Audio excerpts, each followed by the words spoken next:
Hello, everyone, and welcome to the Happiness Journey with Dr. Dan podcast, where every journey is worth living. My name is Dr. Dan, and I'm your host for today's episode. I'm a bilingual neurolinguistic programming and cognitive behavior psychotherapist specializing in anger management issues, both court-appointed and private, marriage counseling using the EFT method, dissociative disorders, narcissistic personality disorders, depression, anxiety, dream analysis, and also provide life, business, and retirement coaching support. I provide individual one-on-one sessions in both French or English and also do group settings. If you need any assistance, reach out to DNB Therapy and Coaching Services at 301-325-1550, and our website can be found on lifecoach.drdanamzallag.com. Today, I'm very excited to have for our fifth episode of season 22, a very special guest and author of Great Expectation Today, Creating a Happier Life Filled with Greater Abundance, Mr. Darryl Tanner. And just like every of my past episodes, I will leave it up to the guests to properly introduce themselves, as no one can do a better job. Darryl, the floor is yours. Thank you, Dr. Dan. Appreciate it. I'm really excited to be on your show. A very informative show. I have been married for almost 47 years now. I've counseled youth in the past, and over the last several years, I've been counseling with 30 to 40 single co-eds in community therapy groups. And most of those groups talk about depression, anxiety, suicidal thoughts. But it's we build those groups in circles instead of rows, like in a church. So it's more of a community-based understanding and group of, hey, what are you dealing with today? What were your highs and lows of the week? And what's bothering you? And how can we help you in the coming weeks? So that's what we talk about. I was encouraged by my students last year to write a book on some of my ideas and thoughts on battling depression and anxiety and things like that. And I wrote a book on Amazon called Great Expectations Today by Tanner.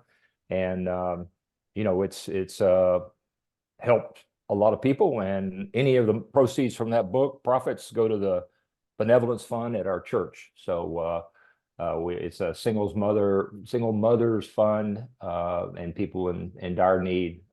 So it helps them get through life in maybe some simple ways.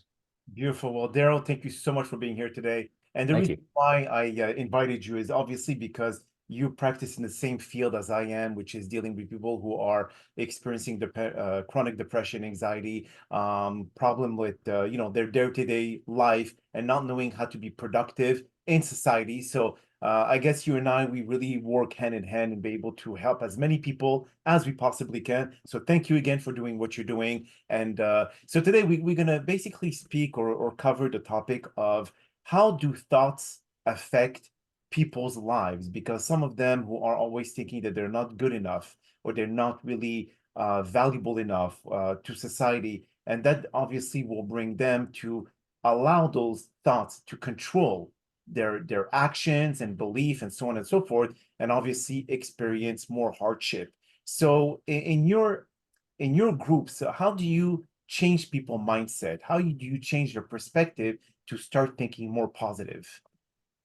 Well, there are several issues. That's a great question, but it's a big area to cover because a lot of it depends on where people come from. We sometimes I'm dealing with someone that came from a pretty normal family, and sometimes I'm dealing with someone that's been homeless for a while, or someone that has one parent and it was a really nasty divorce and there was abuse involved in the situation. But now they're 30. They've maybe gotten through college and they're trying to work on this job that they're on right now, and they're trying to establish a life. And they're depressed or they're really anxious, and they, the first thing they think of is, a lot of times that fuels alcohol or drug addiction, and we discuss that. But I think one of the biggest things is everybody pays so much attention to society today to feel like that they need to be a part of what's going on TikTok or Instagram or Facebook. What is hey, my brother's doing this, my sister's doing this, my friends are doing this. Why can't I do that? Why aren't I doing that? What's wrong with me? And it's really a minute or second by second glimpse of what's going on in the world around them, but they're not participating. That's their feelings.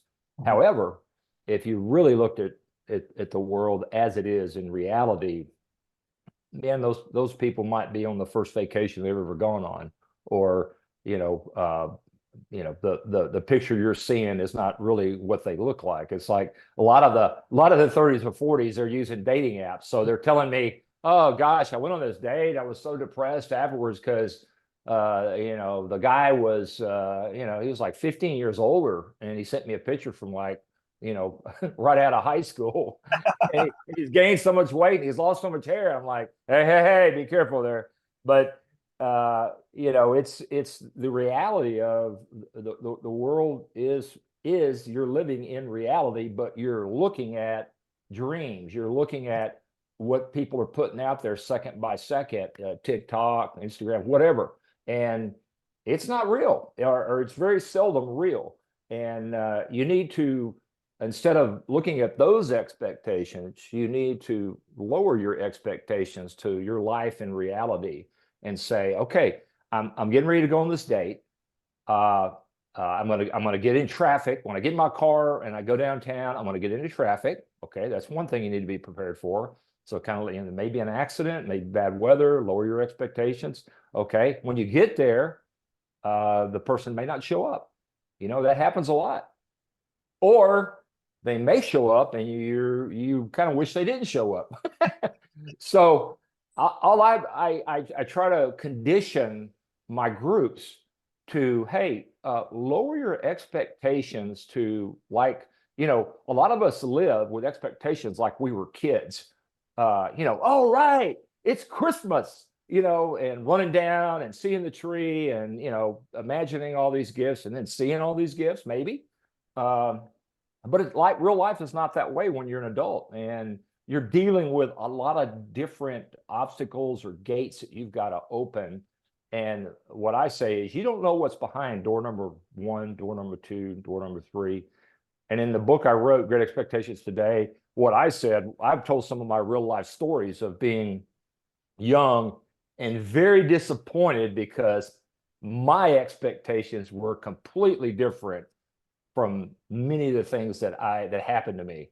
Mhm. Like one time, and I was going to the airport, and I thought, we were going to go on taking my wife to Toronto, and I had won an award trip, and the gate at the airport was locked down. It was broken.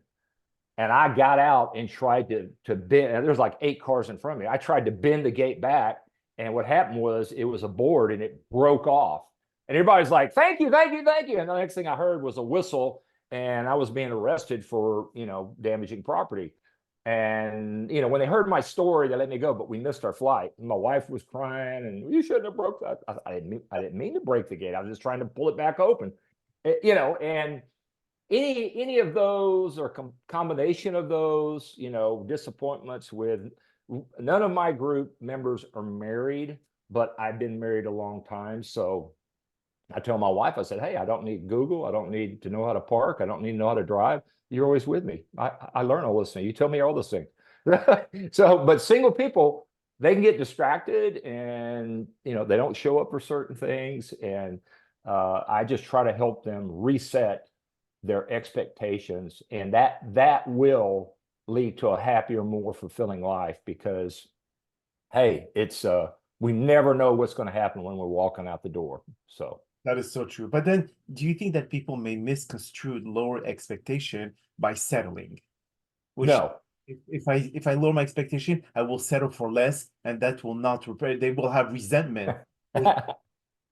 That's a great question, but in real life, the only time that you would be disappointed by settling is if somebody said, is if you just kept settling for the same paycheck and never asked for a raise.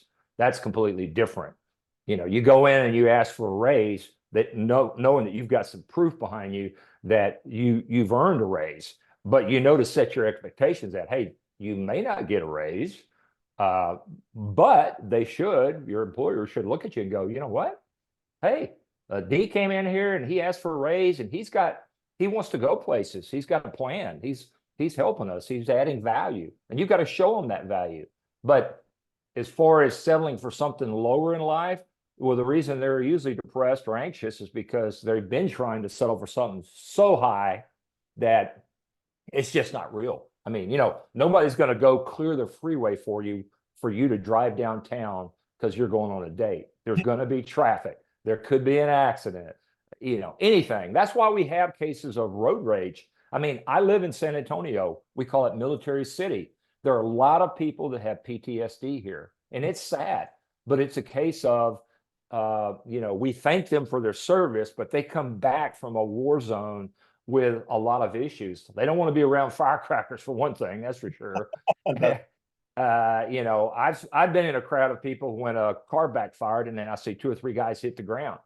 So, they carry that scar with them, and we have PTSD recovery groups, but it's, they know not to set their expectations too high, but any little thing could set them off. And I tell, in one of my stories, I think I tell the story of taking my family to a movie theater, and we were running late because everybody's so excited to go to the movie, but nobody's ready to go, typical family. So I rushed to the theater. I said, hey, I forget, it was like some, it was a silly, like a cartoon thing for the kids. And I said, hey, y'all get out and go in and get the tickets. I'll park. And when I was trying to get everybody out of the car, somebody locked the door as all the doors closed.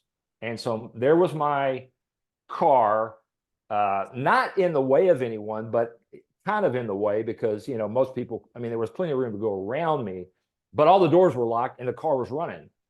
So I went into the theater manager and I said, oh, I am so sorry. I have never done this before, and I didn't really do it. Someone in my family did, and she goes, oh, hey, don't worry about it. You wouldn't believe how many people have done this. And it's usually the dads that come in and, they got locked out by some kid hitting but a guy came in with a parking, and he parked in the disabled lot spot. But he came in cussing like a sailor, and he was really mad. And he was on his truck, it said veteran, handicapped, all these things. Well, all he did was drive around me. But he came in cussing. He goes to the manager. He goes, "You the manager?" He goes, "There's some SOB parked in right out front, and I had to drive around him. I had to wait for traffic." And I was watching the guy. He didn't wait for anything, but he was mad. And she didn't even look at me. She just said, "Sir, they've locked their keys in the car. We've called for a locksmith." He goes, "Well, that SOB shouldn't even be allowed in the theater." And he just went on and on. And she looked at me and just shook her head, no, like, don't even get involved. And she said, we occasionally get somebody in here with anger issues. And I said, yeah, but he was a vet that served and probably got a reason for that. And, oh yeah, no, definitely. But there you go, anger because of misset expectations. He thought, the road should be cleared for him to get to the movie and and then he didn't even go in the movie, but he was an hour early for the movie. He went to the bar, and I'm thinking, oh, that's great. Little alcohol on top of your anger. Yes. And then I heard him talking to the bartender, and he goes, "If I catch that SOB, I'm going to kick his butt." I'm thinking, you don't even know what's going on. Oh my God. So, but this is what we people should expect, how other people behave. So then yes. it goes back exactly to your point, Darryl, is that a lot of people kind of think that because you're good natured, that everyone else is going to be good natured.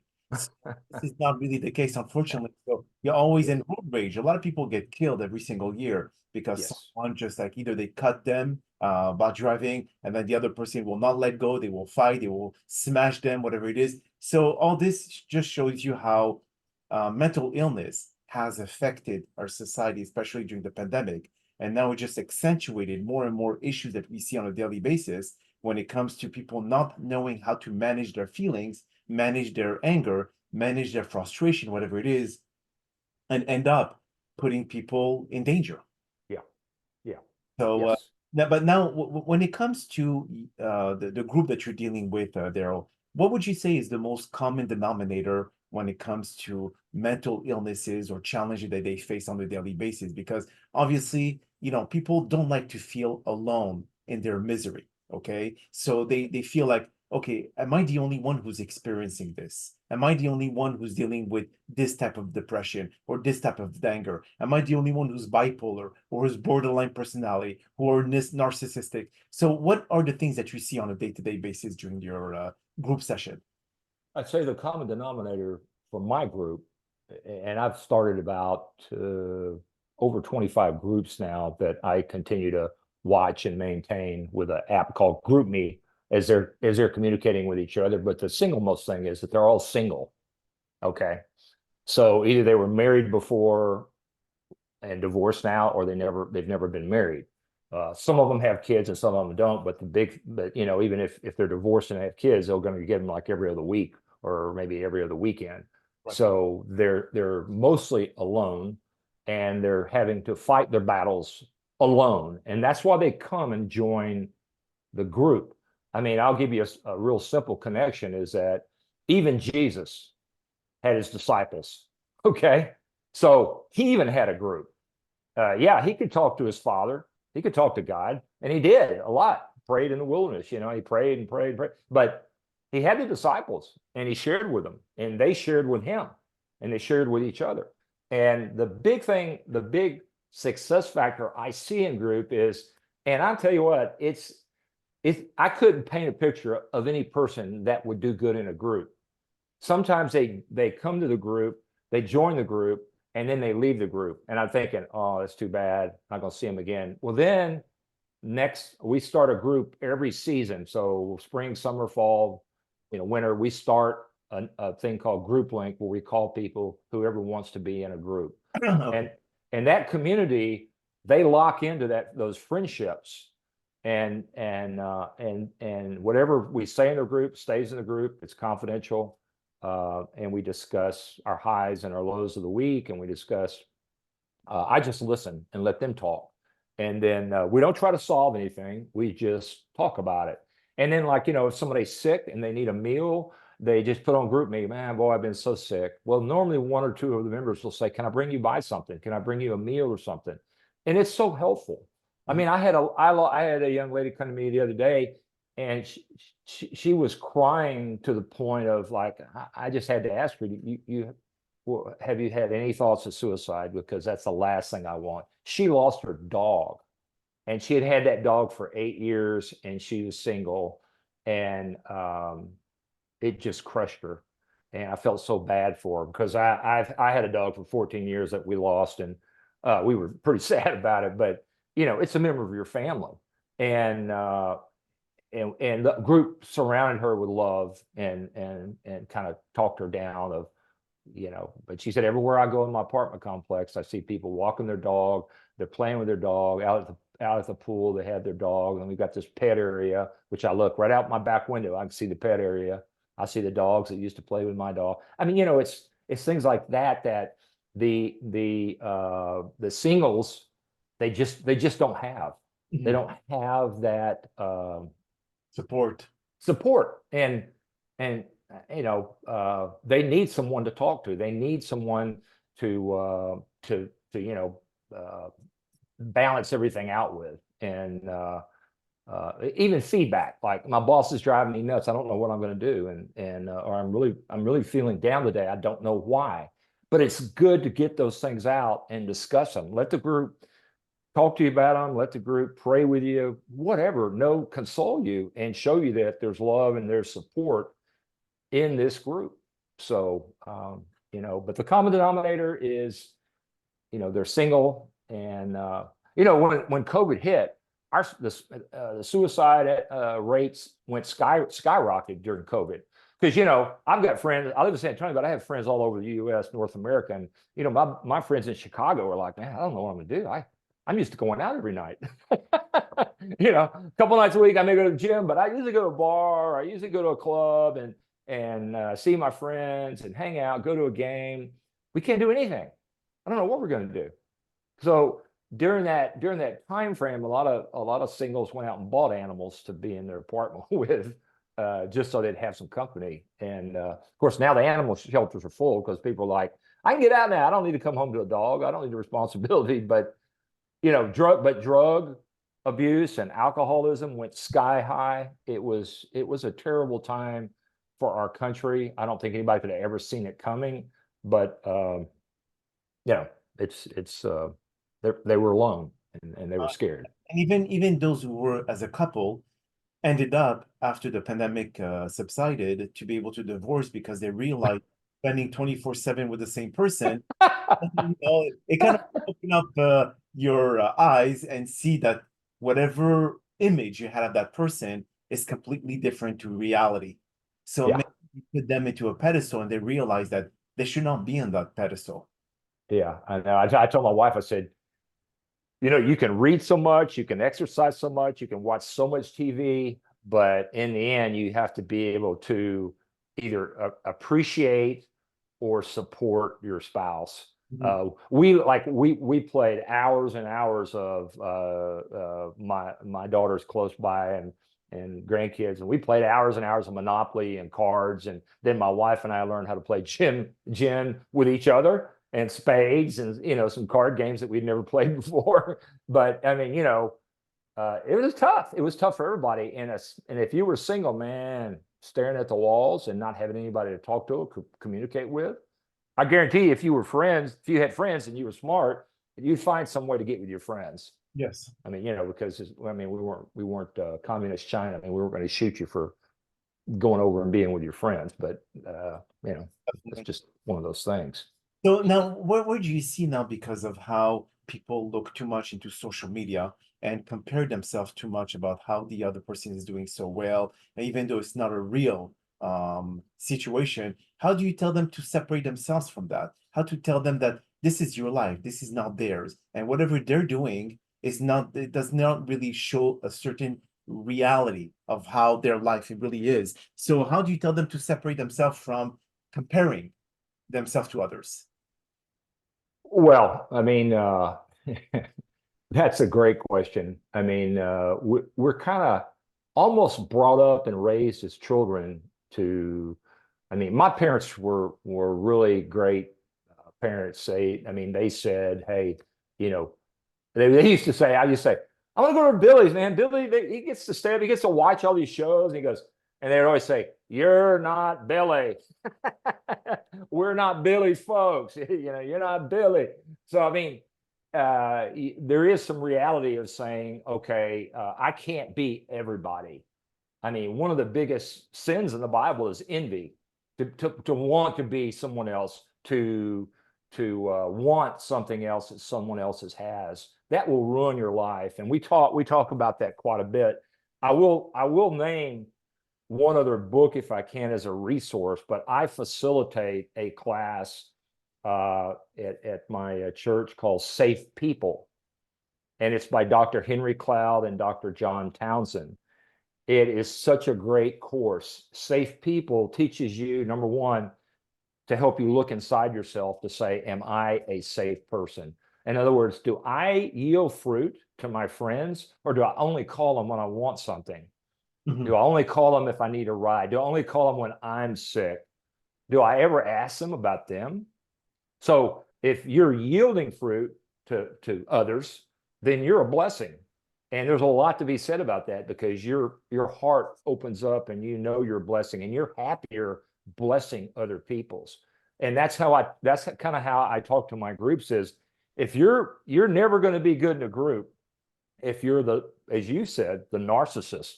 If it's only about me and that's all I want to, whatever, if you got a story and I got a bigger one, any story you got, my story's bigger, my story's better, my story's worse. And, it's all about you versus, the other people. So, I mean, I always ask people, and I say, the Safe People course goes through, and the book goes through, what are you testing when you're looking at safe people? You're testing their character. And how do you test someone's character? You test it over time. In other words, how do they react when they're in traffic? They go, oh, I'm going to shoot that, that's a big, or, oh yeah, they must be in a hurry. They could have a family emergency or something. That's why I got over, they're patient, they're loving, they're kind. How do they treat the waiter or the waitress? man, I have some friends in my neighborhood who we thought were friends, but we went out to dinner with them one time, and the wife yelled at the waitress over something pretty petty. She said, ask for more ice in her glass. She said, I like a lot of ice, please. So the girl comes back with half a glass of ice, and she goes, does that look like a lot of ice to you? I mean, seriously, don't you know how much ice can fit in this glass? She said, I'm very sorry, ma'am, but our ice machine's broken. Okay. And that shut her up. And she goes, well, when you get some time, please bring me some more ice. And I'm like, man, I told my wife, we're not going out. They can be an acquaintance, but they're not friends, and we're not going to go out with them anymore. But I mean, that shows you, you've really got to, I tell my groups, you've really got to look at the people in your life. We teach another course called Boundaries, where how do you set your boundaries? And you have to set boundaries. You can't say yes to everything, because then you're late, you're overcommitted. You're late because you're overcommitted. You're running from one thing to another. You're going crazy. You would like to check out every once in a while because you've committed to too much stuff. And you've got boundaries you need to set with your family. Like your mom says, okay, you just got married. You're coming over to our house for every Christmas. And there's a lot of things that teach you about your when you get married. Like in the Bible, it says you will no longer cleave to your mother and father. You will step forward with your spouse, your wife, and you'll build a new life. Now, you may decide, like I did, and my wife and I did. We did it kind of a friendly church way. We said, hey, we'll rotate holidays. We'll go to, your mom's house on Thanksgiving, and then mine to Christmas, and then switch it the next year. Correct. And everybody's happy, but because the grandparents want to see the grandkids and things like that, want to see your kids, and you want to see them. So that's safe people, boundaries. We also teach a class called Changes That Heal, and these are all by Dr. John Cloud and Dr. Henry Cloud, Dr. John Townsend. And just great books for learning maybe what's wrong, maybe how you can adjust in life to be happier, maybe looking at the people you hang around. Like they did a prison interview about 8 years ago, and they said, why do you feel like you're in prison? Mm-hmm. They said, other than blaming your own foolish mistakes, why do you feel like you're in prison? And I think it was like 70 or 80% of the inmates said, I hung around with the wrong friends. Mm-hmm. So that might tell you that you might want to always evaluate, your friends, and maybe where you met them, maybe do they yield? Are they bearing any fruit for you? Not being selfish, because you need to bless them also if you're going to be a safe person. But again, so before we conclude this podcast, where can people find your book? You say it's on Amazon, and where can they also access your course? Are your courses or your group meeting, are they virtual or they're in person only?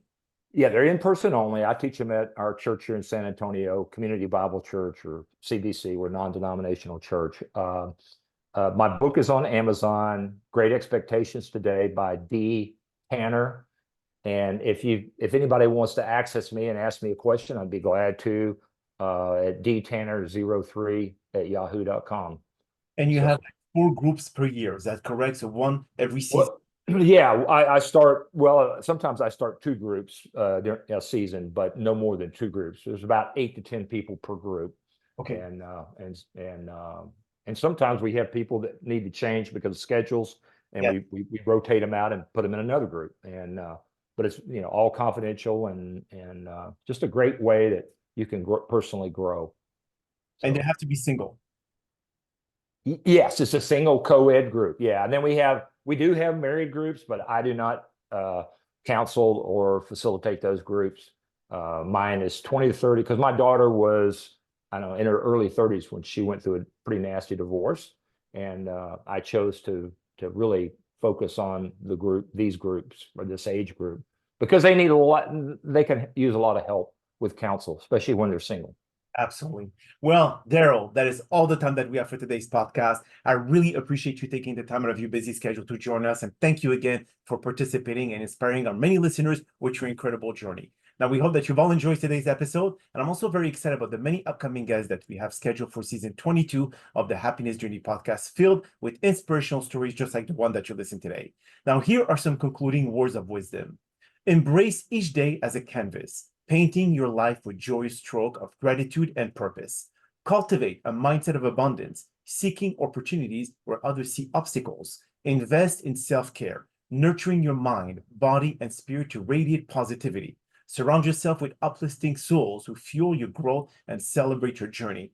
Take bold steps towards your dreams, knowing that each action aligns you closer to abundance. Trust in the universe's infinite possibilities, believing that you are deserving of all the blessing it offers. Remember, the key to a happier life lies from within, where your intention blossom into reality by expecting greater things starting today. My name is Dr. Dan Amzallag, and you may all keep pursuing your amazing journey in life.